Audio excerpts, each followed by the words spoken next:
In the summer of 1995, 230 women and 10 men from 42 countries embarked on a peace train sponsored by the Women's International League for Peace and Freedom, or WILF.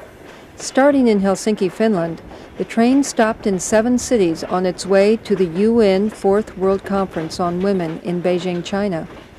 Our goal was to meet with women, to bring all of our messages to the conference, and to emphasize the importance of peace in achieving the other 2 goals of the conference, equality and development.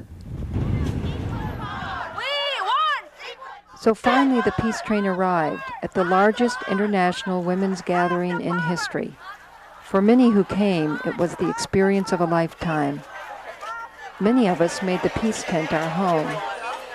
Women from the Pacific and Africa said that militarism, the arms trade, and nuclear testing were major stumbling blocks to development. And today, the governments are against nuclear testing, the churches are against nuclear testing in the Pacific, the women are against nuclear testing in the Pacific.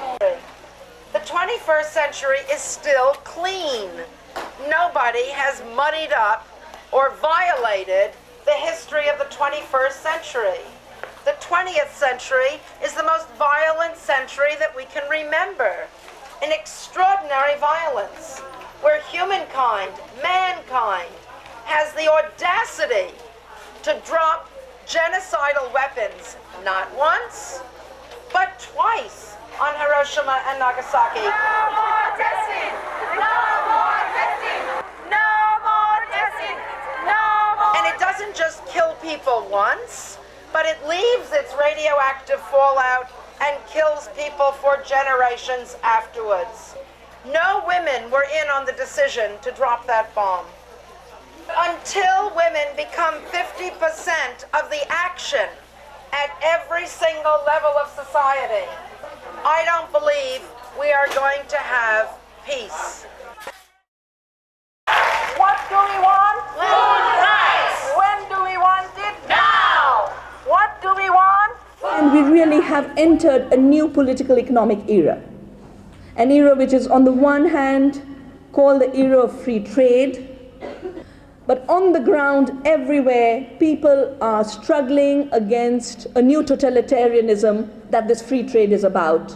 The totalitarianism that goes with a new kind of rule, a rule by global corporations. That's the setting, that's the social, political, economic setting in which we as people, we as women, are living today. And we have to create new protectionisms for ourselves on our terms. Free trade is basically a system which says free, absolute freedom for commercial entities, particularly the transnational corporations, to make money at any cost with no regulation and no limits.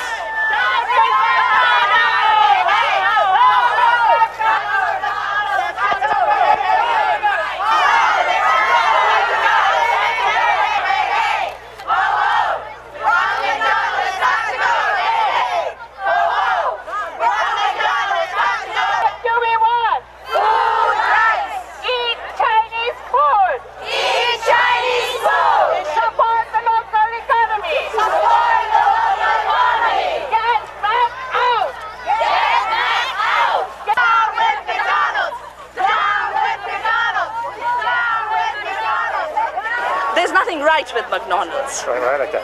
It's the ultimate symbol of cultural imperialism in the late 20th century when we should be celebrating cultural biological diversity. I think the McDonald culture has destroyed more cultural and more biological diversity than any other single emblem in the world. It outdoes Coca-Cola too, because Coca-Cola is just a little bit of water and sugar in it. McDonald's destroys forests, farms, livestock, people's health. If we have to protect the environment and health, we have to get this symbol out of the next millennium. Why shouldn't Ronald be here? Ronald never got a visa. He's not part of the women's movement. He's contributed to nothing, and he's not a person either. We welcome men. We don't want plastic advertising that destroys people's health, tempts children to unhealthy food, makes girls enter puberty long before they should be entering it, everything is wrong with McDonald's. I'm a rural farmer.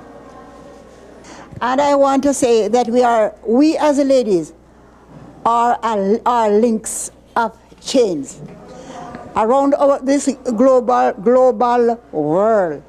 And what we are fighting for, we want nobody to come between us and to break one of that links. Whatever we say, we demand laws for it. Okay?